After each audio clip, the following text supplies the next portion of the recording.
Magkukwento lang po kami, 4 na sinihan, 1 linggo, 2 milyong piso. Pero bawal daw kaming ipalabas. I share this award to everybody who have believed in what Dreamboy can bring to life. To Tony Labrusca for believing in what we can do. Tony halos libre na, as in siya na gumastos ng transformation niya, ganyan. And thank you for saying yes. Kahit na hindi ka pa nakakabasa ng script. To EJ, I share this award with you kasi since the first draft, alam mo na yung script kung saan siya pupunta.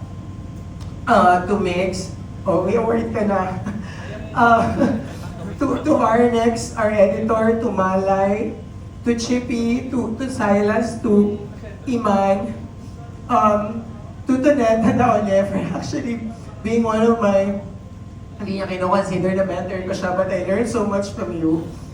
I share this award to Moira Lang as well.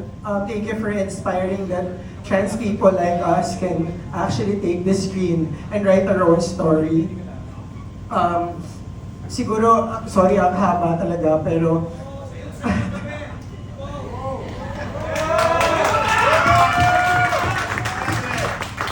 hindi kami token. Hindi po kami token.